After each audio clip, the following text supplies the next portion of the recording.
Hello again. Well, so much for my hackathon plans for yesterday. We had a windstorm, huge windstorm come in, and I'll show you what it did. It blew my canvas cover down. And in fact, my canvas ended up in the neighbor's yard. They came over and it's funny, I haven't talked to him since I've lived here.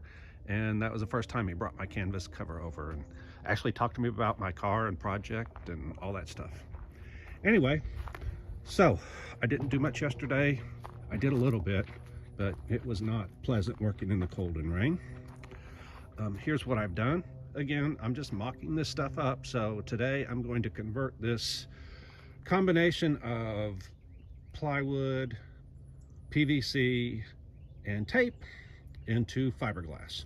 And of course, remove the plywood, the PVC, and the tape. You can see from a lot of the YouTube comments, people don't get this, that this is not the finished thing, that I'm just getting something so that I can make a mold and make real parts from, but obviously they've never done this and have no clue what the process is. So anyway, I'll just go ahead and walk and show you what I've got. By the way, today's an absolutely beautiful day compared to yesterday. This is Texas. Weather changes all the time. So this is what the vent area is going to look like. And I still need to raise up that top of that eyebrow. I'll do that. I need to go on a run to Home Depot and get supplies so that I can convert this into real, at least that fiberglass area. I've got to fix that curve where the vent outer edge is. That bottom piece is not even attached. I just quickly stuck it up there previously.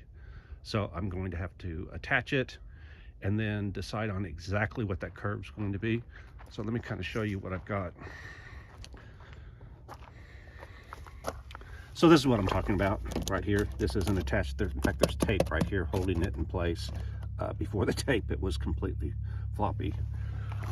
Underneath this, that piece is a piece of orange PVC pipe. Let's see if I can, there we go. That I cut, stuck in here.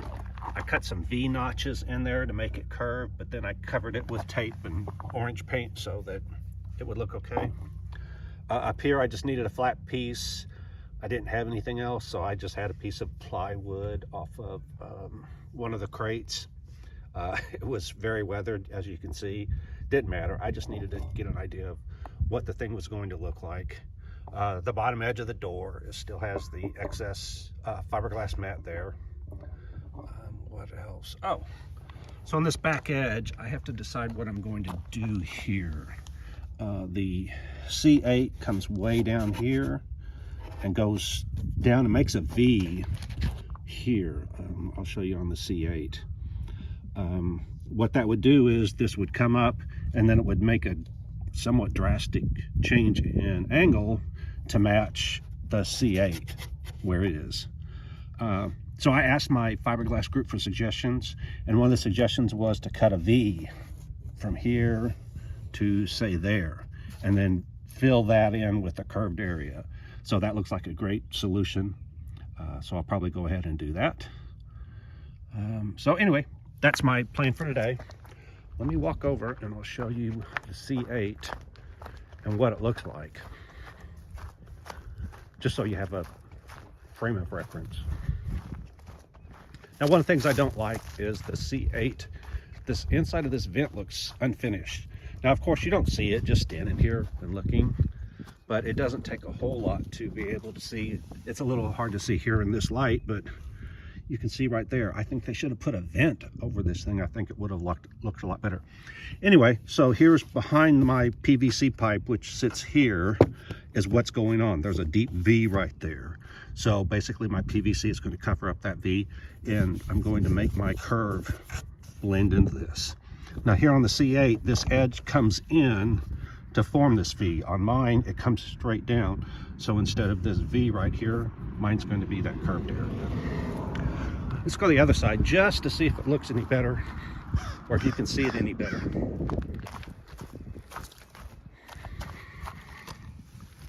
So if we look over here, the same thing, but I think we've got shadows here that make it really hard to see what's going on, but it's exactly the same. So anyway, that's my plan, is to make that look better where those two meet each other.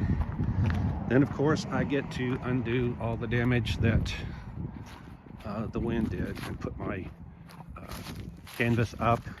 I actually put a screen in front attached to the canvas, to the framework, so that it blocked all this from view. But of course that's pointless since it all got beat up. It did bend some of the poles, but I think I can straighten them out and reuse this. I do have a metal cover, gazebo, 12 by 20, that I've got to put up in its place as soon as I decide I would rather work on it than work on this car. And there's all the boxes for it. It takes at least 2 days to put this thing up. It has over 1,000 pieces of hardware, 5 different boxes. There's my canvas that the neighbor brought back to me. So anyway, I've got a lot to do. I did not plan on losing a day's worth of work yesterday, but you know, you just adjust as you need to. All right, so anyway, I'm gonna run to Home Depot, go get some stuff, figure out how to make all this work. I've got some regular styrofoam that I can put on here. I'm gonna try some different adhesives like Gorilla Glue or something. I just need to have something to fill this, and then I can shape it. The problem with regular styrofoam is that polyester resin melts it. I mean, on contact as soon as it touches. So you can't use it at all. You have to cover it with something. So then you have to decide if that something is, if you want the fiberglass to attempt to attach to it or not attach to it or whatever. So what a lot of people do is they put plaster on top of it because it shapes easy, and you can get it to look just like you want. Then what you can do is you can put tape or PVA or whatever on top of that so that your fiberglass doesn't stick to that. Then when you're done, you just pop it off. Now, ideally, what you would do is make a mold from that, because the inside surface of that fiberglass you put on there is going to be the exact shape and surface texture and contour of the piece, but that's an extra step. So what I'm going to do is I'm going to build it up, probably put the plaster on top of it, and put the PVA on that, and then make the piece. And on the outside, I'm going to try to make it as smooth and as nice as I possibly can.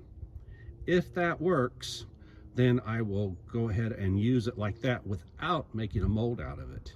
If that doesn't work, then I will just use that part, I'll pop it off, use that part as a mold, and then make the part off of the inside edge of that, and it will have a very nice surface finish. It will require almost no finishing. Now, on accident, I ordered some gel coat with wax in it. And gel coat with wax, the purpose of it is you can actually paint, spray, or brush it on, and then when you're done, the wax allows it to cure. It creates a surface. Gel coat won't cure if it's exposed to air. So it has to be not exposed to air. So in a mold, obviously it's not exposed to air because you've got the mold on one side and you've got the fiberglass on the inside, so it doesn't cure. So what happens is the wax floats to the surface, seals off the surface, and allows the gel coat to cure. So what that means is that the surface that I end up with the gel coat will be dependent on how smoothly I apply the gel coat. So I have to decide which approach I'm going to take. I haven't decided yet, so we'll see.